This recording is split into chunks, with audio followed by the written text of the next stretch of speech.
Hey everyone, welcome back to No Debt Mindset. My name is Zach, and if you've ever wondered how you can gain access to your retirement funds early or before the age of 59 in the US, then this is the video for you. Today we're going to be going over how to use the Roth Conversion Ladder and how to implement a strategy to gain access to your retirement funds early. So without further ado, guys, let's just go ahead and get into it. So first things first. What exactly do you need to complete this Roth Conversion Ladder strategy? Number one, you need a Roth IRA. That's the simple and most basic piece to this equation. If you don't have a Roth IRA, go ahead and open one up at your brokerage of choosing. You can use Fidelity, Schwab, just any brokerage that allows you to open a Roth IRA. Now, once you've got your Roth IRA, you need to set up conversions from your traditional retirement accounts, your traditional IRA or your 401k. But before you convert that over, you need to figure out how much annual living expenses you're going to have in retirement. This is crucial to your plan because how are you going to know when you can retire or when you can start doing conversions if you don't know how much money you need each year in retirement? This number is different for everyone, and a lot of times it's usually calculated off of a safe withdrawal rate of 4%. But just go ahead and get a general ballpark, and then you can estimate how much money you'll need in your account.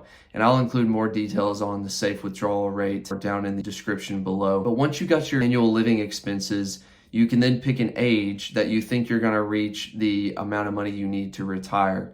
And as long as that's before 59, this conversion ladder strategy is gonna work. Once you reach that age, or 5 years before that age, you're going to start doing conversions 5 years out from your retirement. So the reason you're going to do this 5 years out from your retirement is that you're going to get your first payment 5 years from when you do your conversion initially.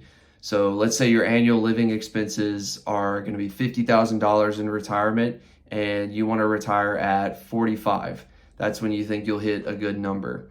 You'd want to start doing this conversion at age 40 because you gain access to those funds at age 45. You don't want to stop there. Every single year until you reach 54, you'll want to be doing these conversions so you'll be able to cover yourself during retirement or early retirement until you reach actual retirement at age 59, at which point you can disperse the amounts of your retirement accounts without taking penalties. This is going to allow you to do is set up a ladder of sorts. That's why it's called the ladder strategy, where you're dispersing your annual living expenses each year, 5 years in arrears without a penalty.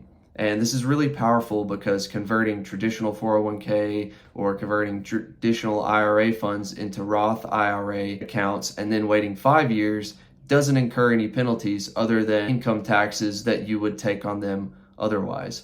So if you're looking to implement this strategy, I'd say figure out a way to get your number right now and start planning for it. So let's go through an actual example of what implementing this Roth Conversion Ladder strategy looks like. Let's say John wants to retire early at age 45. He thinks he'll have around 1.25 million in his accounts around age 40 to 45 because he thinks he's going to be able to get by with about $50,000 each year in retirement. And the way he got to this 1.25 million number is $50,000 annual living expenses times 25. As a general rule of thumb, that's what most people use for their safe withdrawal rate. The way this is going to work is basically if he withdraws $50,000 a year and his funds gain on average 4 or more percent, he's never going to lose that initial principal balance he decided to retire on. Like I said before, guys, you can read more about the safe withdrawal rate and what really goes into that. Let's say John begins doing these disbursements at age 40 so he can get his first payout at age 45. He converts over $50,000, still when accounting for annual income taxes there. He'll get his first payment and he can begin to retire at 45 if he wants and start living on that $50,000 a year. But then he'll convert every single year $50,000 until age 54 because that conversion at age 54 is going to pay out when he turns 59. And all the years after that, after he turns 59 and a half, he'll be able to just disperse from his normal retirement accounts without worrying about the 5-year waiting period.